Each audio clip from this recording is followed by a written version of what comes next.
Oi pessoal, tudo bem? Esse é mais um vídeo da nossa série Recrutamento e Seleção de Verdade. E a partir desse vídeo eu vou começar a contar para vocês em profundidade sobre cada tipo de teste que a gente tem. E o tema do vídeo de hoje é teste de personalidade. Então, acompanhe o conteúdo.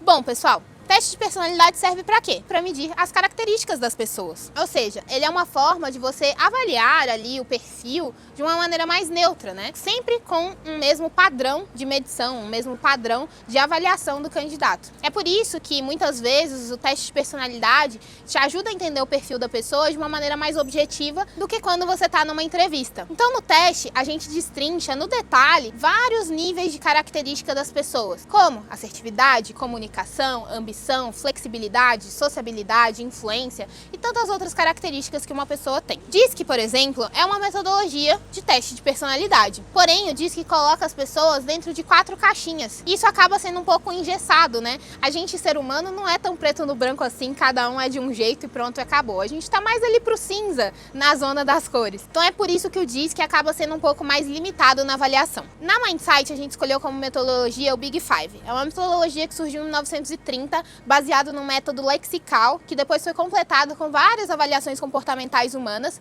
e aí foi aperfeiçoado até os anos 90, e até hoje é muito usado, principalmente no exterior. Dentro do Big Five, a gente tem diversas frases, e o candidato que está respondendo é forçado a tender mais para um lado ou mais para o outro. Por exemplo, não tenho medo de me apresentar em público.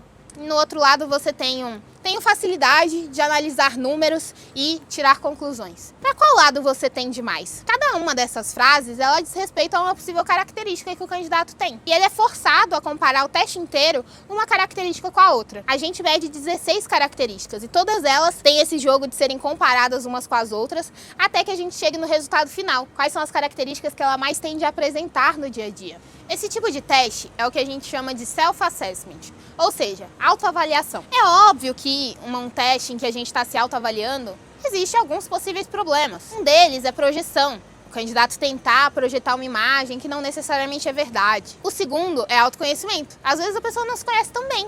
E porque ela não se conhece tão bem, as respostas dela ao teste não vão ser tão precisas. O terceiro é referencial desbalanceado. Então imagina que você, por exemplo, é uma pessoa de um curso de exatas, mas daí você foi e trabalhar no MIT ou na NASA, em que todo mundo é muito analítico e muito das exatas, e você acabou não se achando mais tão analítico assim. Você tem um referencial desbalanceado. Provavelmente a capacidade analítica é uma coisa muito forte sua sim, mas como você está num ambiente em que todo mundo é muito analítico, você não se acha tanto. Mas beleza, você deve estar pensando, poxa Amanda, se tem esses possíveis problemas, por que eu deveria usar um teste de personalidade? Ele ainda é um método muito mais preciso do que, por exemplo, você pegar a percepção da pessoa puramente numa entrevista.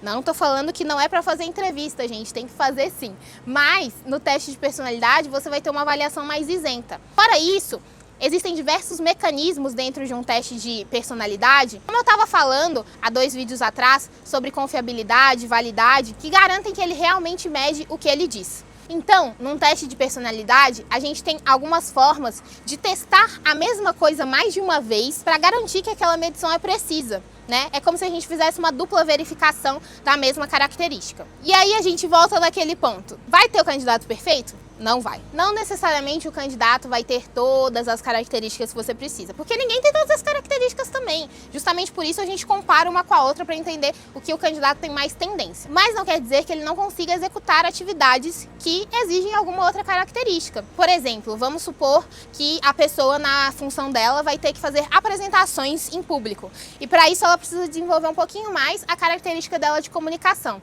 Provavelmente ela nunca vai tender a ser uma pessoa comunicativa naturalmente, mas ela pode aprender a fazer sim boas apresentações, né? A questão de treino, de prática, e aí a pessoa consegue desenvolver. Então não vai ter o candidato perfeito, mas o teste já te ajuda a ter uma noção daquela pessoa que já chega um pouco mais pronta e que por isso provavelmente vai tender a performar um pouco melhor. Então, gente, esse era o meu recado para vocês sobre teste de personalidade. Ajuda muito a entender principalmente se o candidato funciona naquela vaga. Continua com a gente, que a gente vai se aprofundar em mais alguns testes. Cognitivo, cultura, e você vai entender direitinho o que funciona melhor para sua vaga. Então, já se inscreve no canal, ativa as notificações, deixa o seu like e eu te encontro no próximo vídeo.